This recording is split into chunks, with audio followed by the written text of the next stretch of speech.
오늘은 제가 할 강의는 저희가 일상적으로 식품으로서 많이 이용하고 있는 해조류에 대해서 강의를 하려고 합니다. 이 해조류가 많은 분들은 그냥 식품으로서의 가치가 있다고는 하는데, 오늘날에는 기술이 발달함으로 인해서 식품 말고도 굉장히 다른 다양한 산업체에서도 이용 가능한 잠재력을 가지고 있습니다. 그래서 이와 관련된 강의를 오늘 진행하도록 하겠습니다. 네. 안녕하십니까. 방금 소개받은 김동현이라고 합니다. 저는 경북대학교 식품공학부에서 그 다음에 식품소재공학 전공에 재직 중에 있고요. 아직 새파란 신임 교수입니다. 네. 그래서 사실 제가 했던 연구나 이런 발표들을 연구자들 앞에서 발표할 때는 오히려 더 쉬웠던 것 같습니다. 그런데 대중을 상대로 비전공자들에게 이것을 어떻게 좀 더 쉽게 설명할지에 대해서 굉장히 고민을 많이 했고요. 그런데도 너무 어렵더라고요. 그럼에도 불구하고 저희 아내한테 설명하듯이 아니면 저희 부모님한테 설명하듯이 나름대로 그래도 쉽게 설명할 수 있도록 노력해 보도록 하겠습니다. 제가 오늘 발표할 주제는 앞서 말씀드렸다시피 해조류입니다. 해조류. 다들 해조류 좋아하실 거라고 생각합니다. 오늘날 저희 동양인들, 특히 한국이나 일본인들은 해조류를 오래전부터 많이 이용해 왔습니다. 그런데 유럽이나 미국 같은 데에서는 해조류를 쉽게 접하지 못해서 많이 이용되지 못하고 있었는데, 오늘날 이런 해조류의 그 가치가 인정받고 있어서 미국이나 해외에서도 해조류를 많이 이용하려는 노력을 하고 있습니다. 그래서 이 해조류는 식품으로서의 가치뿐만 아니라 굉장히 다양한 가치들을 가지고 있고요. 잠재력을 가지고 있습니다. 그래서 오늘 제목을 아낌없이 주는 해조류의 무한한 변신이라고 지어봤습니다. 다들 아낌없이 주는 나무라는 어떤 동화라고 해야 되나요? 이런 책을 한 번쯤 읽어봤거나 접해봤을 경험이 있다고 생각을 합니다. 이 아낌없이 주는 나무의 줄거리를 살펴보면, 어렸을 때 이 어린이, 소년이 같이 놀 수 있는 그런 자리, 그늘도 제공해주고, 그 다음에 이렇게 함께 놀 수 있으면서 사과도 맛있게 먹을 수 있는 이런 놀이터의 공간에서 소년이 어느 정도 이제 자라고 나서 왔더니, 이제 나무는 소년과 같이 놀고 싶어서 왔네, 반갑게 맞이했는데, 소년은 이제 좀 컸습니다. 그래서 나는 이제 그렇게 노는 거는 좀 그래, 이렇게 하고 있었는데, 그런데 고민이 있었던 거죠. 무슨 고민이냐면, 앞으로 내가 살아갈 때 필요한 돈이 필요한데 지금 돈이 없어, 어떻게 해야 될까? 라고 했을 때 이 나무는 그럼 내가 사과를 줄게, 사과를 팔아서 돈을 마련하렴, 이렇게 이야기를 하게 됩니다. 그래서 이 사과를 팔아서 돈을 마련해서 대학도 가고 했겠죠. 그리고 일자리를 구하고 했었는데, 이제 또 어느 정도 저와 같은 청년이 되다 보니까 어떤 실질적인 그런 문제가 생깁니다. 집을 사야 되고, 맞죠? 결혼을 해서 집을 사야 되는데, 이런 또 나무한테 찾아가서 고민을 토로합니다. 집이 없어, 어떡하지? 그랬더니 나무는 자기 가지, 어떻게 보면 팔인데요, 가지를 잘라서 집을 만들어요 하면서 흔쾌히 자기 가지를 잘라서 제공을 해주고요. 그리고 나서 또 이 소년은 또 커서 많은 사회생활을 했겠죠. 사회생활에서 힘든 것을 겪고 나서 또 지친 상태에서 나무한테 찾아와서 나무야, 난 너무 힘들어. 여행이라고 해야 될까요? 스트레스를 풀 수 있는 방법이 필요해. 그랬더니 나무는 자기 몸을 내어줘서 배를 만들 수 있는 그런 것들을 주고, 노후년에서는 쉴 수 있는 공간을, 앉아서 쉴 수 있는 공간까지 주는 이러한 줄거리입니다. 이렇듯 이런 아낌없이 주는 나무와 같이 저는 이 해조류도 모든 것을 우리한테 줄 수 있다라고 생각을 해서 아낌없이 주는 해조류라고 제목을 지어봤습니다. 그렇다고 하면 어떻게 이 해조류가 저희한테 아낌없이 다양한 방법, 산업에서 이로움을 줄 수 있는지를 차근차근 말씀드리도록 하겠습니다. 우선적으로 이러한 강연에 앞서서 저희 대한민국의 지리학적인 측면에서 대한민국이 어떤 장점을 가지고 있느냐라고 한번 이야기를 해보고 싶습니다. 여러분들 다들 아시다시피 저희 지도는 다음과 같이 되어 있습니다. 그래서 우리는 지리학적인 측면에서 우리나라를 대한민국 또는 한반도라고 많이 이야기를 하고 있죠. 한반도는 한은 조선의 반도라고 해서 한으로 이야기를 할 수 있고요. 반도는 보시는 바와 같이 어떤 큰 대륙에서 육지가 조그맣게 이렇게 탁 튀어나와 있는 이러한 부분을 반도라고 이야기하고 있고요. 그로 인해서 삼면이 바다로 둘러싸여 있습니다. 그래서 이러한 지리학적인 특징은 굉장히 큰 장점을 저희한테 주고 있습니다. 예전에 무역을 하기 위해서는 무역한 물자들을 움직여야 했을 때 육로뿐만 아니라 수로로서 많이 이동이 가능하게 됐고요. 오늘날에는 당연히 비행기라는 굉장히 좋은 운송수단이 있어서 이런 것들이 조금은 항로 개척이나 이런 이점이 크게 부각되진 않지만 그럼에도 불구하고 이 삼면의 바다로 둘러싸였다는 장점에서 무역의 진출이 굉장히 이루어진다라는 뿐만 아니라 이 바다는 굉장히 무한한 가능성을 가지고 있습니다. 이 바다, 특히 이 바다 속에서 살고 있는 생물, 저희는 이것들을 조금은 전문용어로 바이오라고 이야기를 하는데요. 바이오라고 하는 말은 살아있다라는 접두어로서 해양 바이오라고 하면 해양 생물 이런 것들을 이야기를 할 수 있을 것 같습니다. 그래서 해양 바이오의 잠재력을 살펴보게 되면 다들 아시다시피 이 바다는 지구 면적의 71%를 차지하는 굉장히 큰 면적을 가지고 있습니다. 그 큰 면적뿐만 아니라 그 깊이도 굉장히 깊기 때문에 그 안에 굉장히 다양한 생물종들이 살고 있고요. 저희가 지금 알려져 있는 생물종에서 80%가 이 해양 생물종이라고 많이 알려져 있습니다. 그럼에도 불구하고 우리가 아직까지 알지 못하는 바다에서의 생물종은 90% 이상이 아직까지 모르는, 앞으로도 밝혀내야 된다라고 알려져 있습니다. 그리고 이 바다에서 생명이 시작되었고요. 굉장히 다양한 생물종이 여기서 시작이 되었다고 볼 수 있습니다. 그렇기 때문에 이러한 다양한 생물종에 기인해서 이런 생물종이 다양하다고 해서 중요하냐? 그것도 맞지만은 또 이 해양에서 해양 환경이 주는 그러한 장점들 때문에, 장점이라기보다는 독특한 환경에 적응하기 위해서 그 해양 생물들은 또 다른 어떠한 그 구조나 형태들을 가지고 있게 되게 됩니다. 저희가 해양 생물과 해양 환경과 육상 환경의 가장 큰 차이점이 뭐라고 생각하시는지 혹시 아시나요? 여러 가지 중에서 우선 첫 번째로는 온도가 낮다라고 볼 수가 있습니다. 지금 굉장히 덥잖아요. 특히 대구. 전 작년에 여기 대구에 와서 굉장히 실감을 하고 있습니다. 너무 덥고요. 오늘 걸어오면서도 너무 덥더라고요. 그런데 바다는 당연히 여름이 수온이 올라가긴 하겠지만 그렇게 덥진 않죠. 물 환경에 있기 때문에. 그리고 산소가 굉장히 적습니다.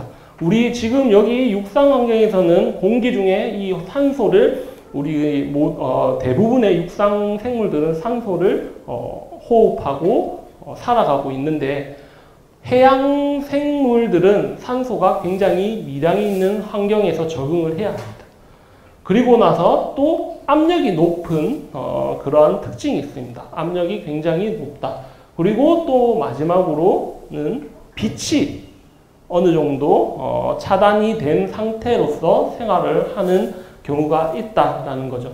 그래서 이러한 독특한 해양 환경에 적응을 하기 위해서는 자기들만의 독특한 어떠한 그런 생활 방식이나 구조를 갖춰져야 된다라고 볼 수 있습니다.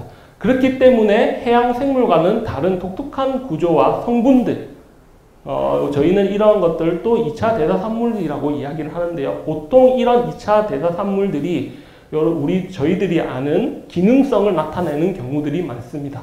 그래서 이러한 2차 대사산물들이 육상 생물들과는 다르다라는 거고요. 그래서 넘쳐나는 생리 기능성 물질 후보군으로서 해양 생물들은 잠재력을 가지고 있다라고 볼 수가 있습니다. 그래서 오늘날에는 바이오 산업이라는 키워드가 굉장히 많습니다. 바이오 산업은 앞서 말씀드렸다시피 생물체의 기능 및 정보를 활용해서 유용물질을 상업적으로 생산하는 산업인데 어떻게 바이오 기술을 이용을 해서 이런 것들을 생산하는 산업을 바이오 산업이라고 하고요. 이러한 것들을 통해서 돈을 벌 수 있는 경제 활동을 할 수 있는 그러한 것들을 우리는 바이오 경제라고 합니다. 그래서 이러한 바이오 산업을 통해서 바이오 경제가 앞으로 저희의 먹거리에 굉장히 중요하다라고 볼 수가 있을 것 같고요. 이러한 바이오 산업의 분류 체계를 한번 살펴보면요. 바이오 산업에서는 이 색깔별로 그러니까 레드 바이오, 그린 바이오, 화이트 바이오. 그러니까 레드 바이오는 빨간색을 의미합니다. 빨간색을 의미하는 것은 저희가 의학 쪽 산업에 저희 피를 상징한다고 보시면 되는 거죠. 피를 상징하는 빨간색의 의학 바이오를 저희는 레드 바이오라고 하고 있고요. 그린 바이오는 녹색, 그러니까 농식품 또는 식품 이런 분야를 저희는 그린 바이오라고 또 부릅니다. 그리고 화이트 바이오는 공장에 그 구름이 하얀색, 또는 회색 같은 그런 구름이 많이 나오죠. 요새는 회색이 나오면 안 되긴 하지만 하얀색 구름을 상징하는 이런 화이트 바이오, 산업 바이오라고 이름을 짓고 이렇게 세 가지로 분류를 하고 있습니다.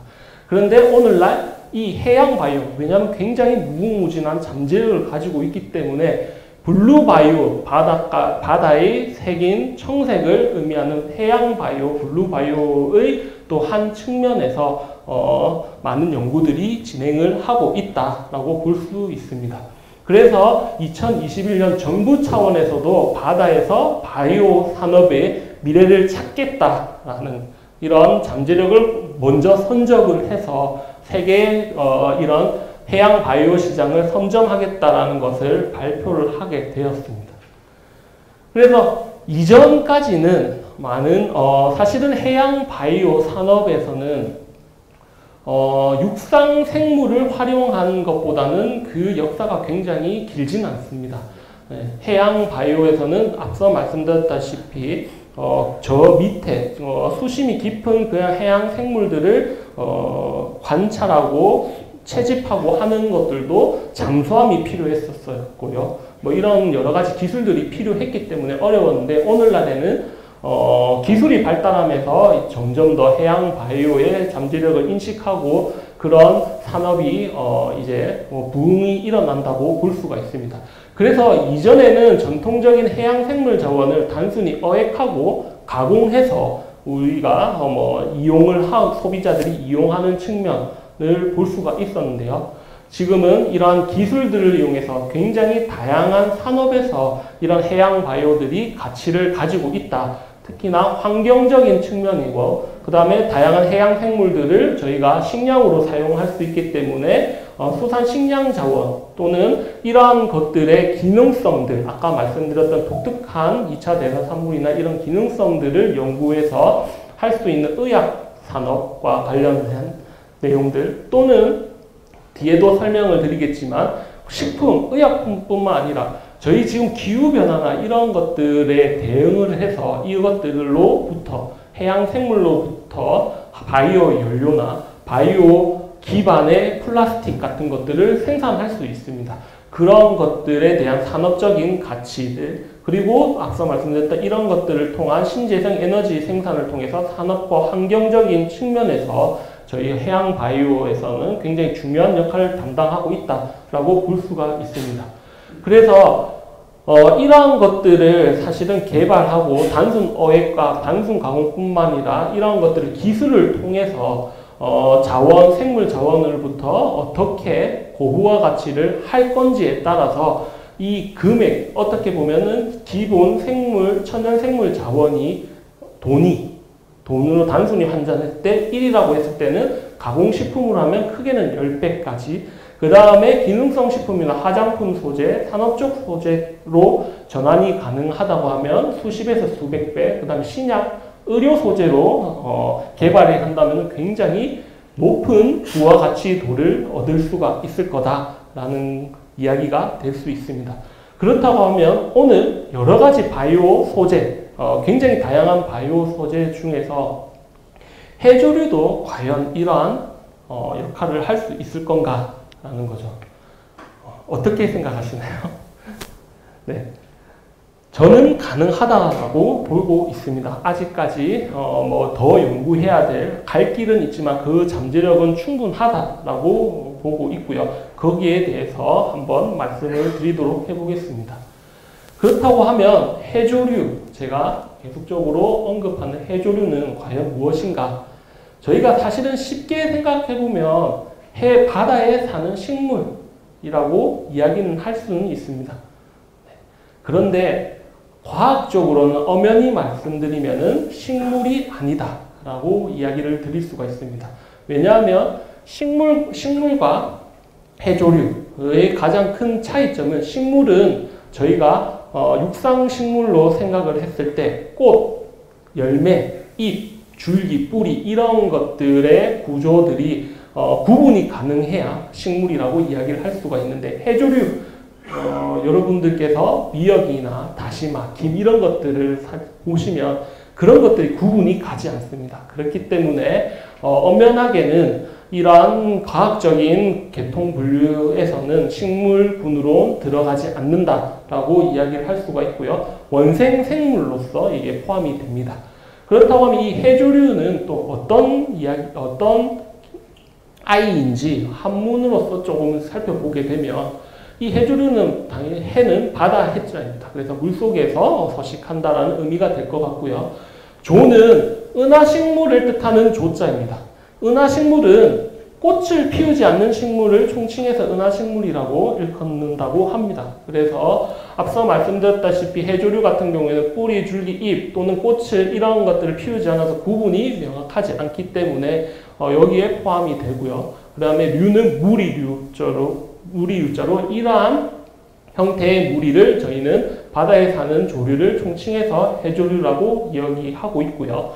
그런데 또 왜 식물이랑 이렇게 유사하다라고 이야기하냐면, 식물의 가장 큰 특징, 장점인 이 광합성을 해조류도 하고 있기 때문입니다.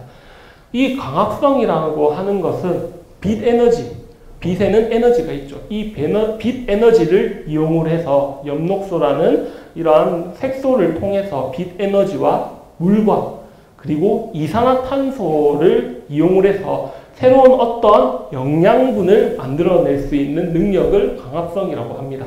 그래서 식물은 사실은 토양에 있는 비료나 이런 것들도 필요하지만, 이론적으로는 빛 에너지와 빛과 물과 이산화탄소를 가지고 있으면은 자기들이 스스로 자기들을 영양분을 만들어낼 수 있다라고 볼 수가 있고요. 이것이 가장 굉장히 큰 장점으로서, 해조류의 장점으로서 작용을 합니다. 왜냐하면 뒤에도 설명드리겠지만 육상식물보다는 이 이산화탄소를 흡수하는 능력이 4배에서 5배, 크게는 5배 이상 크다고 알려져 있습니다.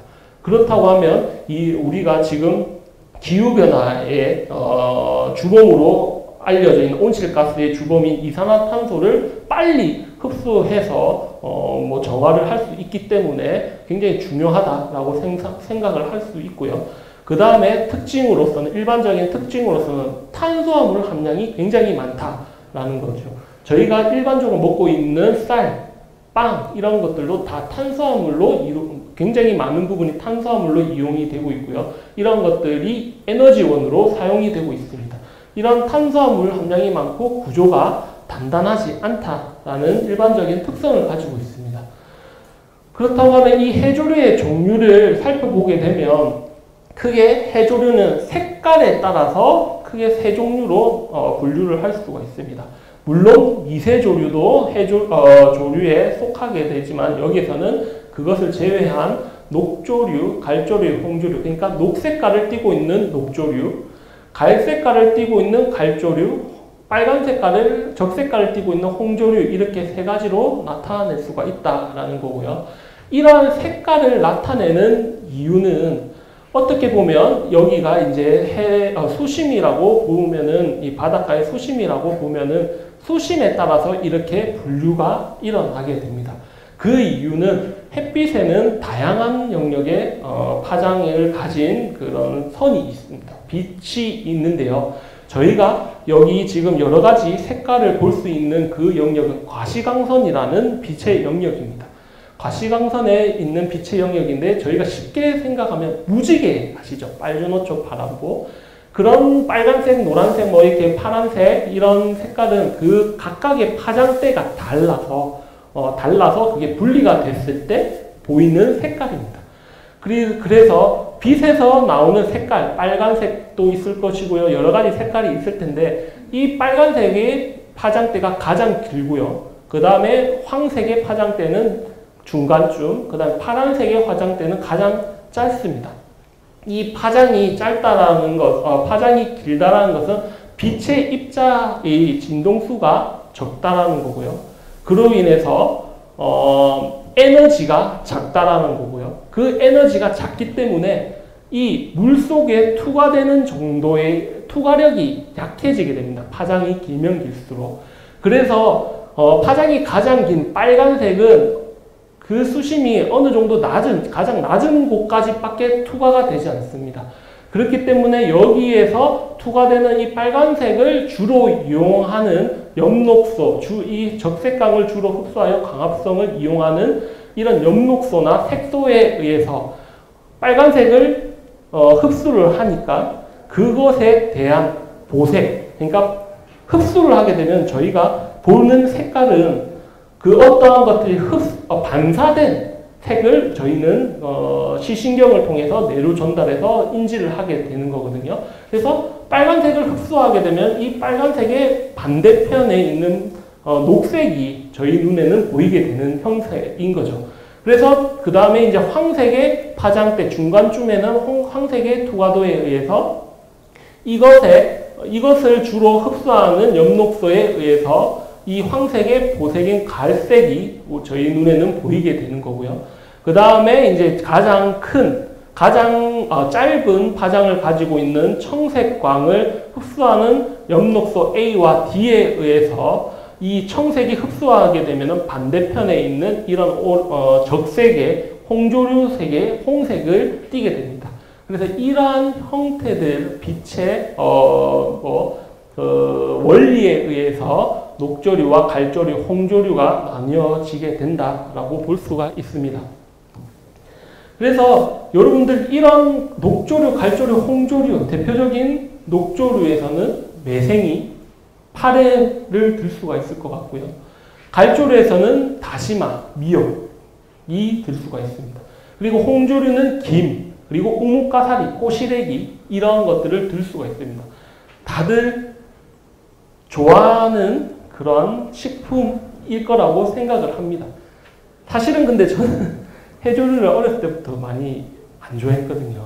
그런데 이 해조류를 가지고 제가 연구를 해서 이렇게 이 자리에 설 줄은 전혀 몰랐습니다. 네. 왜냐하면 조금은 막 비리기도 한 뿐만 아니라 사실은 저희가 육상에서 섭취된 나물이나 이런 것들이랑 질감도 자체가 다르잖아요.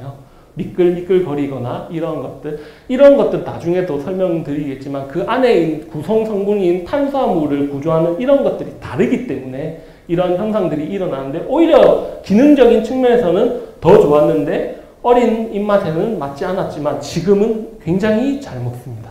잘 먹는데 그 중에서도 가장 좋아하는 해조류를 꼽자고 하면 어렸을 때 김은 엄청 잘 먹었습니다.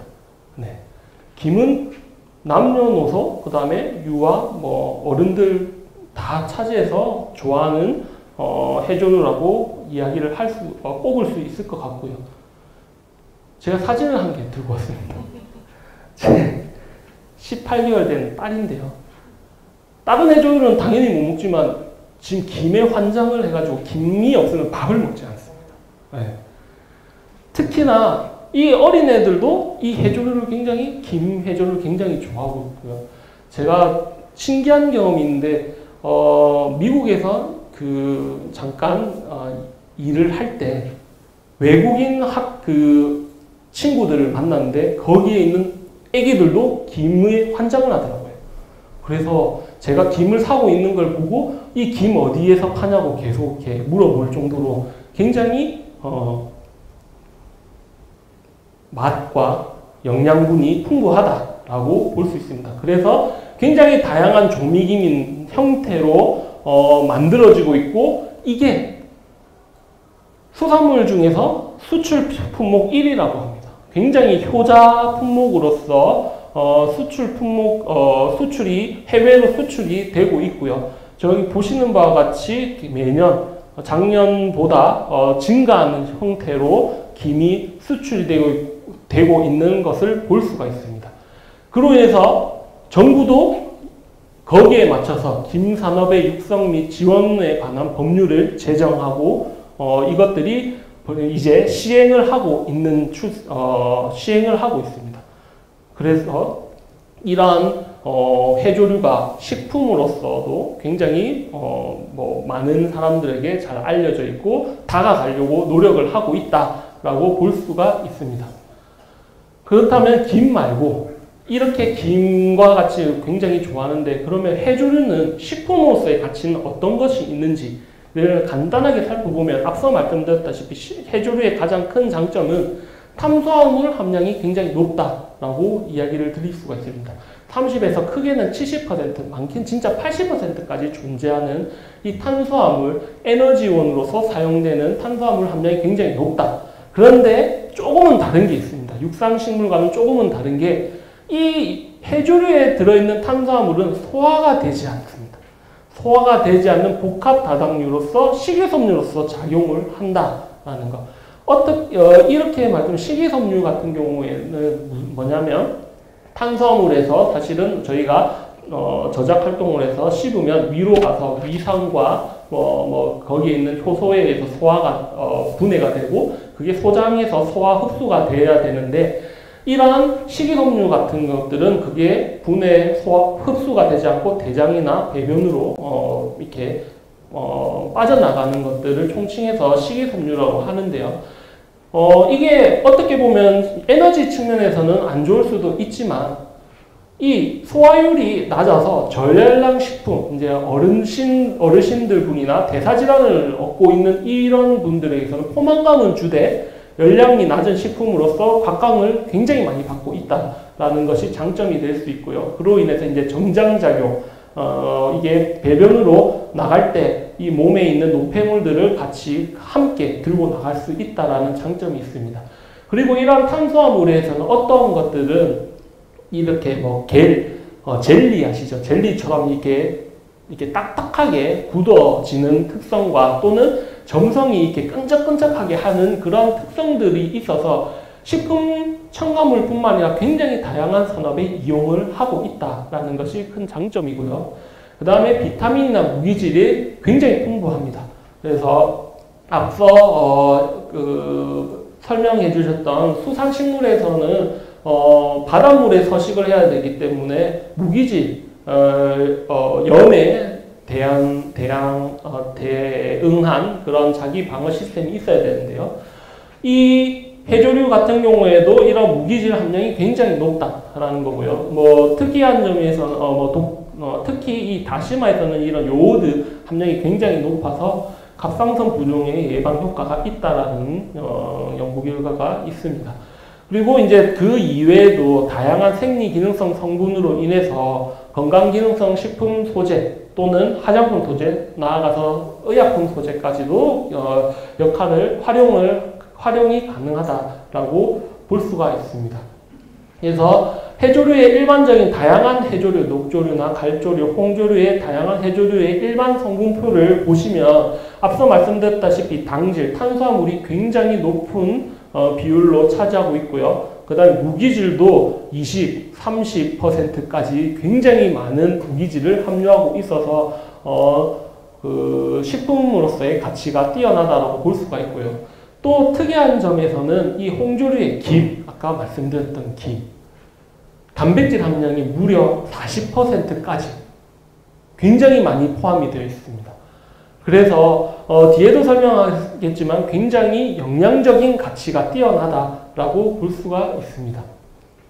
그런데 이제 이런 영양적인 식품으로서의 가치도 있지만은 어떻게 하면은 아까 말씀드렸다시피 고부가 가치화 시키려고 하면 그 해조류에 있는 주요 성분들을 어떻게 이용해 나갈 건가라는 측면에서 봤을 때 앞서 말씀드렸다시피 탄수화물 함량이 굉장히 높기 때문에 이 탄수화물이 어떤 작용을 해서 이것들을 산업적으로 이용할 수 있을지를 고민을 해보면 일단은 해조류의 다당류의 종류들은 굉장히 다음과 같이 분류를 할 수가 있습니다. 녹조류와 갈조류, 홍조류가 있고요. 거기에 다당류, 탄수화물의 종류에는 해조류의 뼈대 역할을 하는 세포벽 다당류, 골격을 역할하는 세포벽 다당류가 있고요.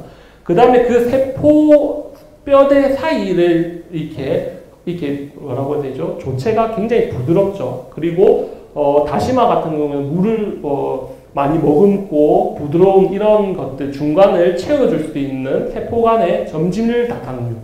그 다음에 이 해조류도 자기들이 성장을 해야 되기 때문에 자기 에너지를 비축할 수 있는 이런 저장 다당류로 세 가지로 나뉠 수가 있습니다. 그런데 세포 골격 다당류는 나름대로 골격이 단단해야 되기 때문에 이런 셀룰로스라는 단단한 다당류에 의해서 기본적으로 이루어져 있고요.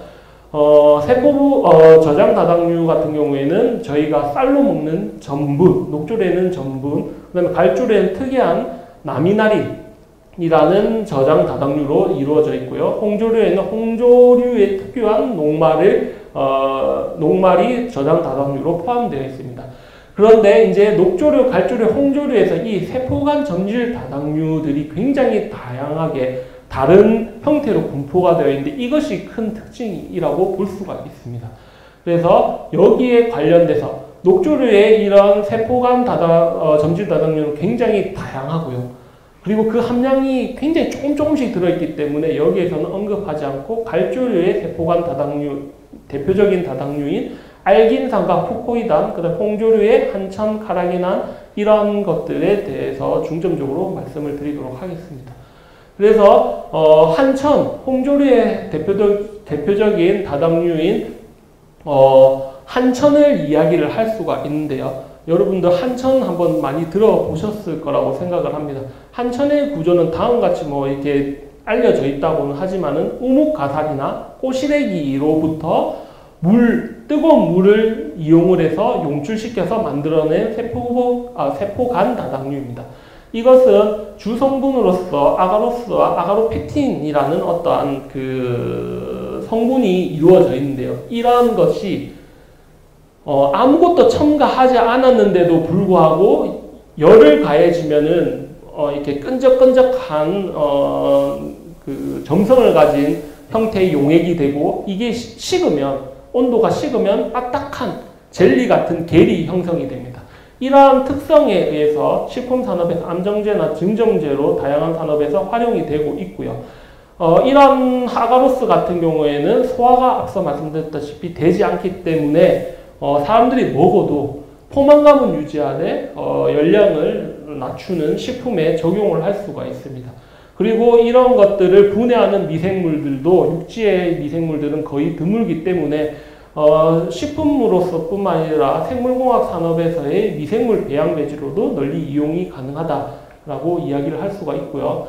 이러한 한천이 아까 말씀드렸다시피 식이섬유로 작용하기 때문에 이것의 기능을 인정받아서 식품의약처에서 장 건강의 기능, 배변 활동을 촉진시켜주고 장 건강에 이로움을 준다고 해서 고시형 원료, 분말 한천이 여기에 등록이 되어 있습니다.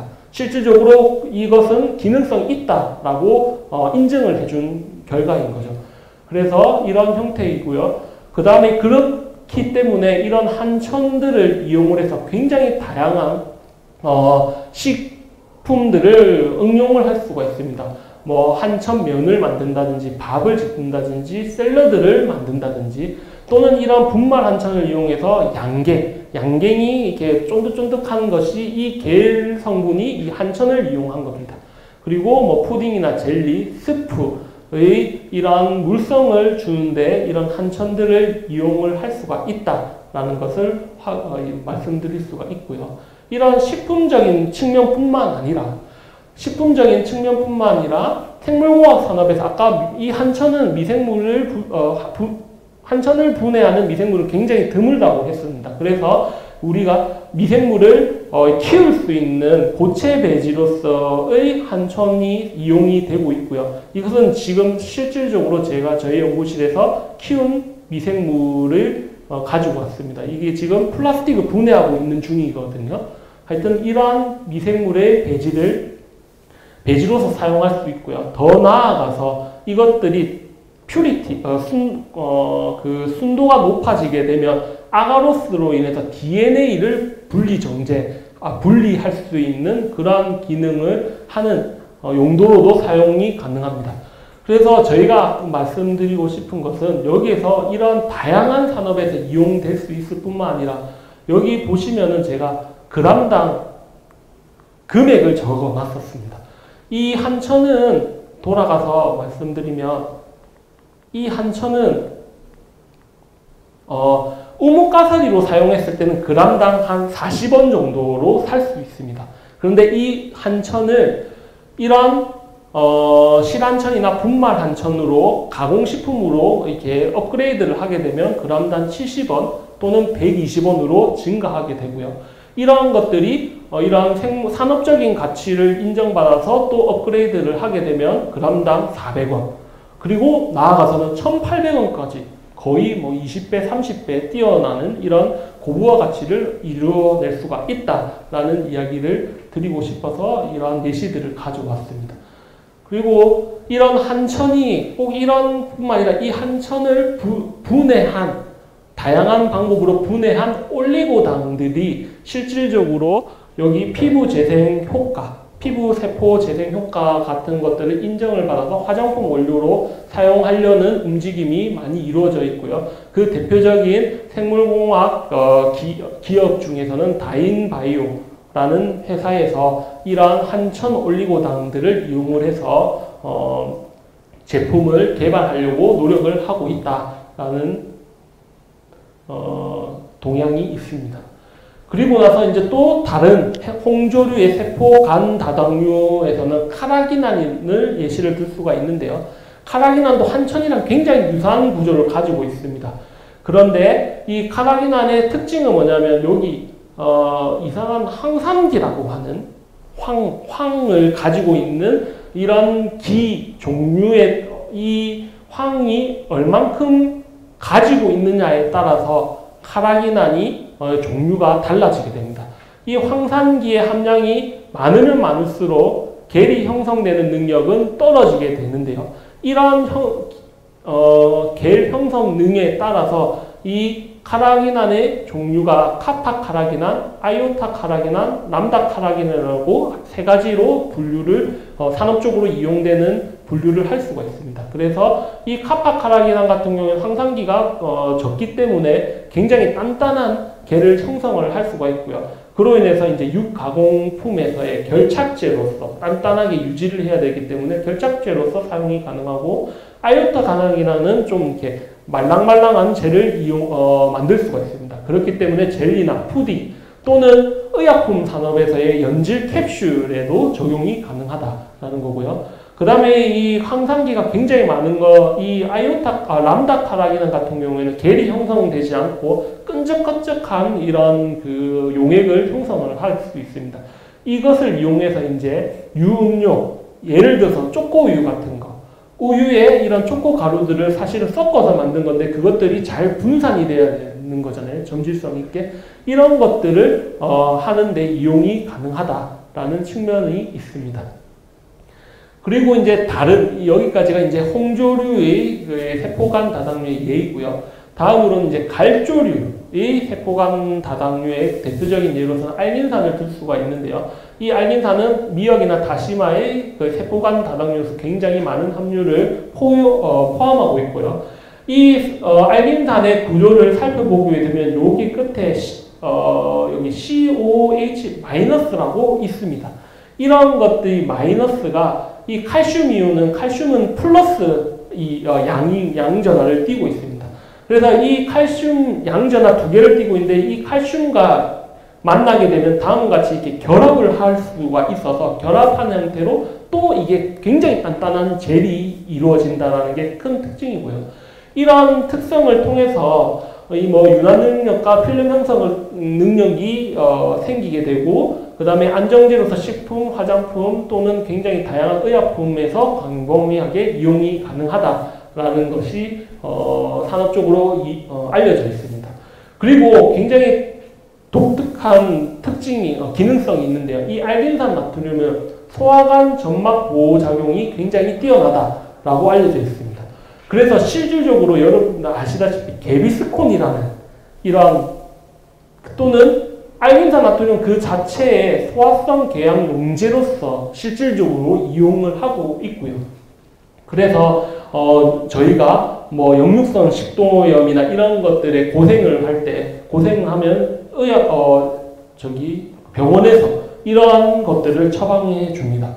그래서 역류성 식도염에서 위산이나 펩신 위산과 같은 것들이 여기 식도에 닿기 전에 알긴산 나트륨이 이미 여기에 도포가 되어 있어서 그것들을 막아주는 역할들을 하게 되고요.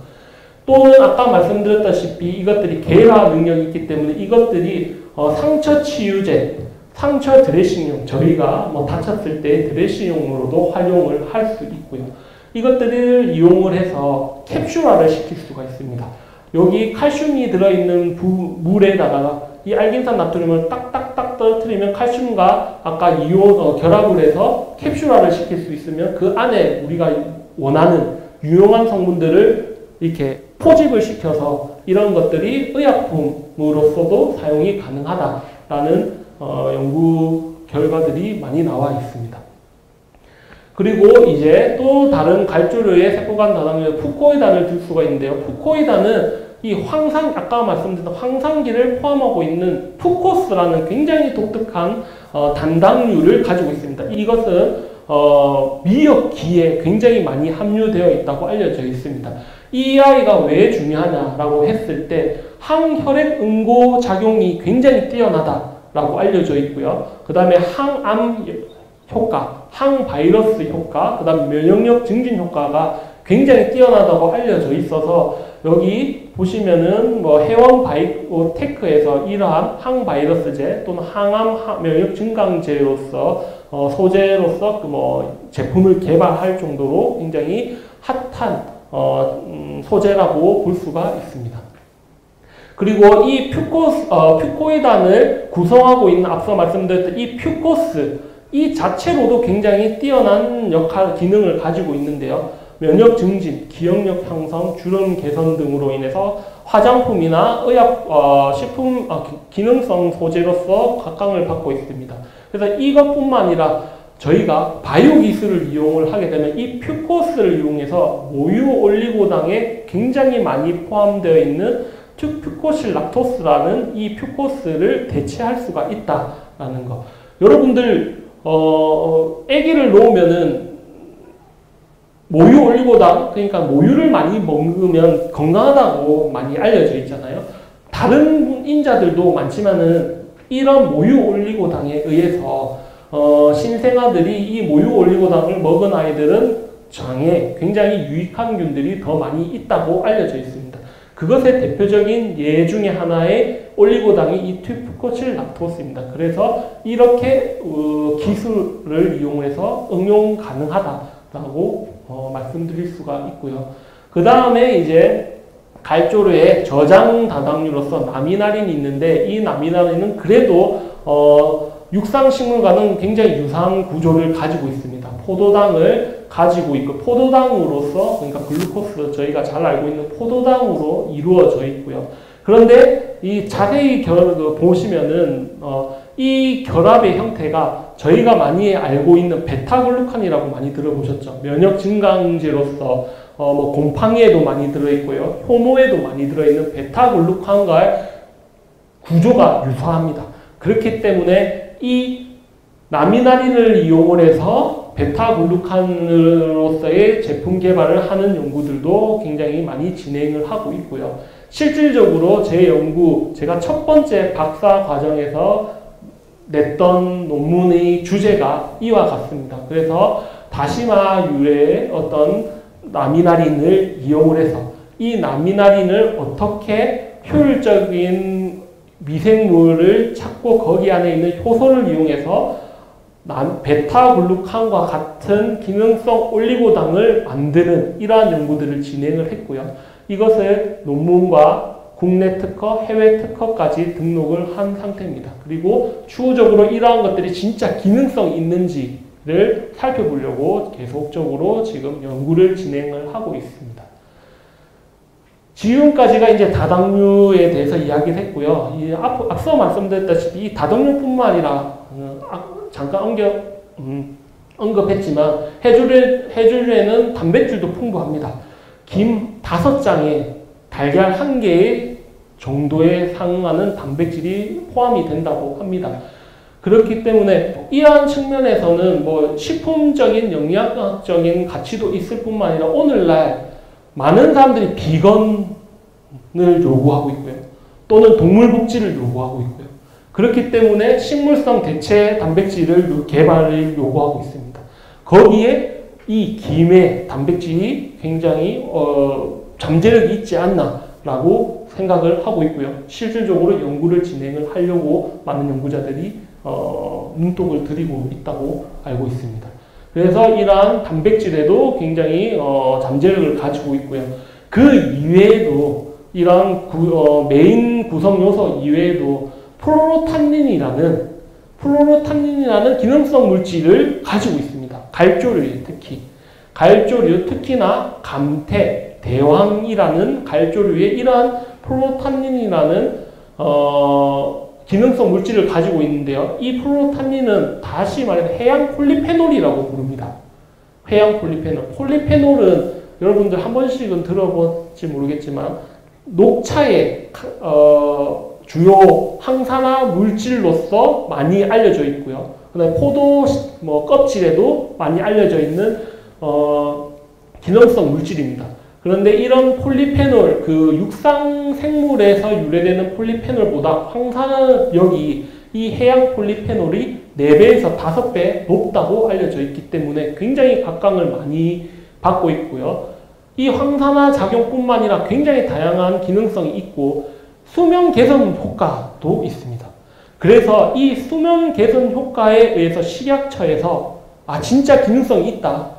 그래서 개별 인정형 원료로 등록이 돼서 실질적으로 제품 개발이 돼서 시중에 나와 있고 정관장에서 이런 것들을 활발하게 판매하고 있다고 알려져 있습니다. 그뿐만 아니라 화장품 소재로서 포피라 334라는 어떤 물질도 있습니다. 이 포피라 334라는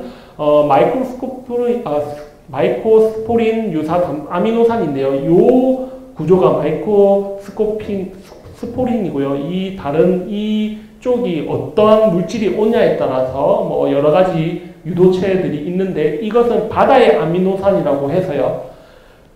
해조류가 자외선에 노출해서 어떻게 자기 방어를 하는 시스템에 착안을 해서 자외선을 흡수하는 능력이 굉장히 탁월합니다. 그렇게 해서 식약처로서 유효성을 인정을 획득했고 바이오 FDNC라는 곳에서 이러한 주름 개선제 같은 화장품 원료로서 이것을 실질적으로 사용을 하려고 제품 개발을 하고 있다라고 볼 수가 있습니다. 그뿐만 아니라 축산업에서도 해조류의 활약이 굉장히 뛰어난데 저희 지구 온난화를 일으키는 온실가스의 주범 중에 하나가 메탄가스로 이야기를 하고 있습니다. 이 메탄가스가 44%를 차지하고 있는데 이 축산업에서 약 15% 세계 온실가스가 배출되고 있다라고 알려져 있습니다. 그런데 이게 이제 소의 트림에서 굉장히 많은 부분이 메탄가스가 나오고 있다라는 거. 그래서 이 해조류를 이용해서 해외에서 해조류를 이용을 해서 사료를 만들어서 첨가를 했더니 80% 이상의 소에서 메탄가스가 저감화되더라라는 것을 연구 결과를 냈고요. 그로 인해서 약 90억의 투자를 받았다라는 것이 해외에서 굉장히 핫하게 스포트라이트를 받았습니다. 그래서 저희 한국도 질 수 없다. 그래서 국립수산과학원에서 바닥의 저희 제주도에서 골칫거리로 이용되고 있는 괭생이 모자반이라는 것을 활용을 해서 사료를 개발을 했고요. 메탄가스가 30% 감축됐다는 연구 결과들을 발표를 하게 되었습니다. 네, 이런 식으로 축산업에서도 해조류가 활용이 가능하더라라는 것을 확인을 했고요. 그뿐만 아니라 산업적인 측면에서 굉장히 활용이 가능하다라는 거, 그 이유에서 보시면은 지구온난화가 굉장히 전 세계적으로 문제가 되고 있습니다. 이 지구온난화의 주범인 CO2, 이산화탄소가 이러한 화석 연료들을 이용함으로 해서 많은 것들이 배출이 되고 있는데요. 이 화석 연료를 어떻게 하면은 배출하지 않고 현재 저희가 누리고 있는 삶을 누릴 수 있을까라고 생각을 했을 때 이 재생 가능한 바이오매스라는 식물인 거죠. 어떻게 보면 식물은 아까 말씀드렸다시피 강합성을 하는데 강합성할 때 빛 에너지와 물과 이산화탄소를 이용해서 물질을 만들어냅니다.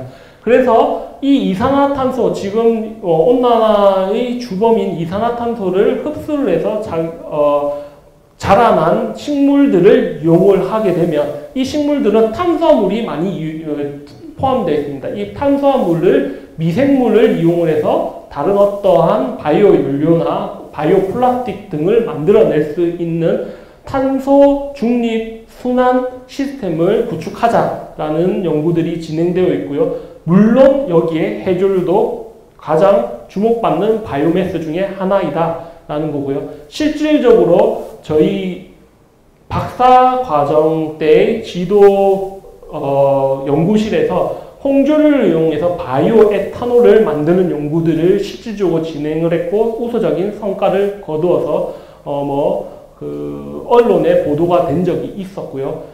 이게 저입니다. 많이 전처럼 이때로 돌아가고 싶은데 돌아가지 못하고 있는데 저 역시도 해조류, 홍조류를 이용해서 바이오 연료, 화석 연료를 대체할 수 있는 바이오 연료 또는 플라스틱을 만들 수 있는 그런 연료들을 개발하는 연구들을 성공적으로 진행을 했었고요. 그와 관련된 우수 성과를 통해서 언론에 보도된 적이 있습니다. 이런 식으로 바이오 연료뿐만 아니라 굉장히 오늘날에는 이러한 앞서 말씀드렸던 제주도나 다른 어떤 우리 해양에 문제가 되고 있는 괭생이 모자반이나 구멍 갈파래를 이용을 해서 바이오 플라스틱을 생산하는 연구들이 진행이 됐고요. 심지어 해양수산부에서 126억 원, 135억 원이라는 굉장히 많은 투자를 통해서 해조류를 이용해서 플라스틱을 만들어 보자 라는 연구들이 실질적으로 진행이 되고 있다라는 것을 말씀드릴 수가 있고요. 그래서 아시다시피 이 골칫덩인 해조류라고 생각할 수 있지만은 앞서 말씀드렸던 그것을 원료로 물질을 만들 수가 있고 또는 이 쓰레기라고 생각했던 것들도 기능성을 찾아서 저희한테 아낌없이 주고 있지 않나라는 이야기를 드릴 수가 있습니다. 요약을 말씀드리면 이 해조류는 굉장히 저희한테 아낌없이 주고 있다. 태생적으로 이산화탄소를 흡수능이 뛰어나서 기후변화의 어떤 온실가스 저감화를 실현하고 있고요. 영양적으로 뛰어나서 훌륭한 식재료뿐만 아니라 높은 탄수화물을 이용해서 다양한 높은 탄수화물과 그 독특한 구조에 인해서 다양한 산업에 활용이 되고 있고요.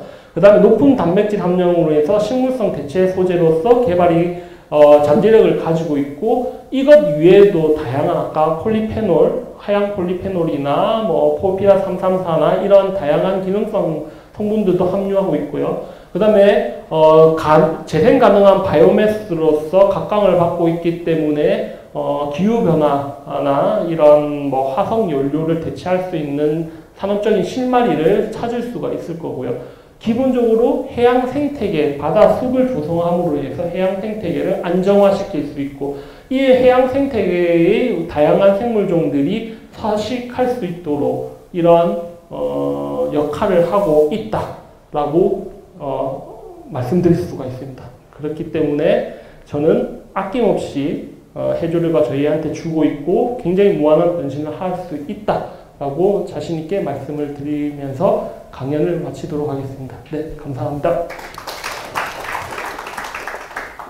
네, 수요일에 마마토크 오늘 여기까지입니다. 저희 다음 강연은 9월 13일에 이 자리에서도 도입강연, 분강연 함께 열리니까요. 그때도 함께해 주시기를 부탁드리겠습니다. 고맙습니다.